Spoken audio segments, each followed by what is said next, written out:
yang bertema perumpamaan tentang anak yatim.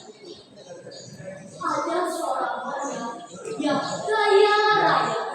Dia memiliki 2 orang anak laki-laki, si sulung dan si bungsu. Suatu hari, si bungsu minta harta warisan pada ayahnya. Bapak, berikanlah kepadaku bagian harta milik kita yang menjadi. Si bungsu ini meminta warisan, padahal ayahnya belum meninggal. Dia ingin mendapat harta warisan saat itu juga, agar ia bisa bersenang-senang dan hidup bebas. Lalu sang ayah pun membagikan harta ayahnya di antara mereka. Setelah itu, apa yang dilakukan oleh si bungsu?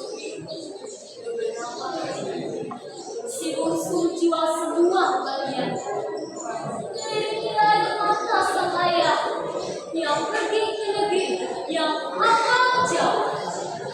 Kalau kita pikir, si bungsu aneh juga ya.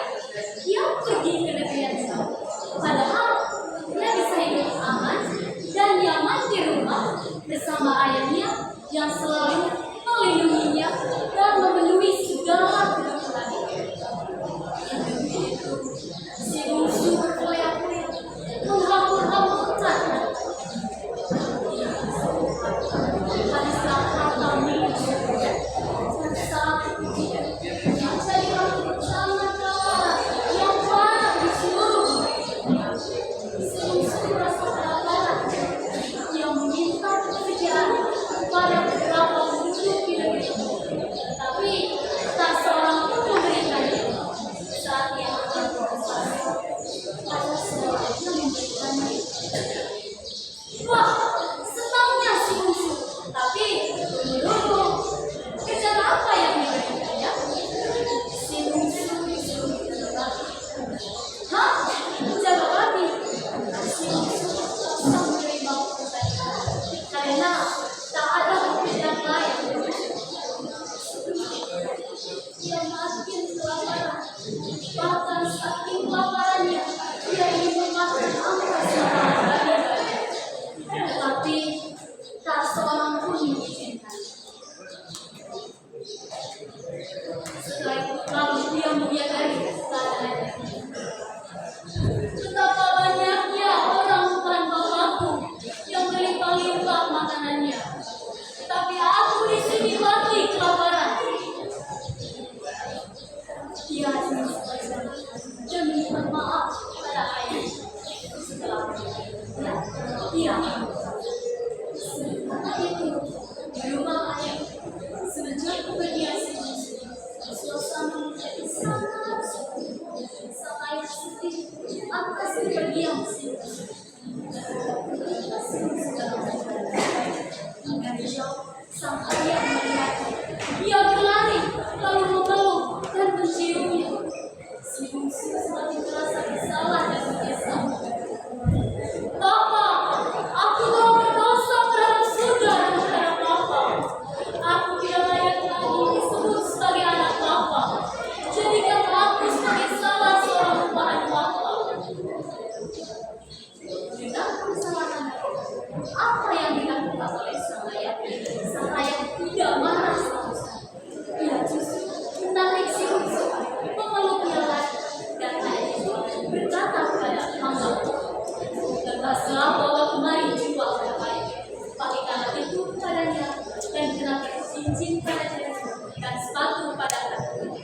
Dan ambillah anak lembu tahun itu, sembelihlah dia dan marilah kita makan dan bersuka-cita. Sebab anakku ini telah mati dan menjadi hidup kembali. Ia telah hilang dan didapat kembali." Dengan sigap para pelayan melaksanakan perintah Tuhan. Sungguh seorang ayah yang luar biasa, bijaksana dan mengasihi anaknya. Sementara itu, si sulung pulang dari tadi. Dalam perjalanan, dia mendengar bunyi seruling dan tarian. Dia penasaran dari mana asal suara itu. Dia pun berjalan cepat-cepat untuk mengetahui asal suara itu. Ketika sampai di Yang melihat orang-orang sedang mendengarkan, ia pun tahu asal suaranya. Oh, dari rumah ayah. Tapi ada apa ya? Ia pun memanggil seorang teman. Apa arti semuanya ini? Jawab, hari ini telah kembali dan ayahku telah menyukai anak ibu kamu karena ia mendapatkan si sulung merasa sangat marah. Ia merasa tidak adil. Dia tidak mau masuk ke dalam rumah. Mengetahui hal itu, sang ayah turun dan berbicara kepada sisi. Tetapi ia menjawab, telah bertahun-tahun aku melayani Bapak dan belum pernah aku melanggar perintah Bapak. Tetapi kepadamu belum pernah Bapak memberikan aku seekor anak kambing untuk bersuka-cita dengan sahabat. Tetapi baru saja datang anak Bapak yang telah memboroskan harta kekayaan Bapak bersama pelacur-pelacur. Maka Bapak menyembelih anak ibu kamu itu untuk kata ayahnya kepadanya, anakku, engkau selalu bersuka dengan aku. Satu-satunya adalah dunia, tetapi kita patut bersuka cita karena adikmu telah mati menjadi hidup kembali. Ia telah hilang dan dapat kembali. Terima kasih. Tepuk tangan yang meriah untuk Kak Adela.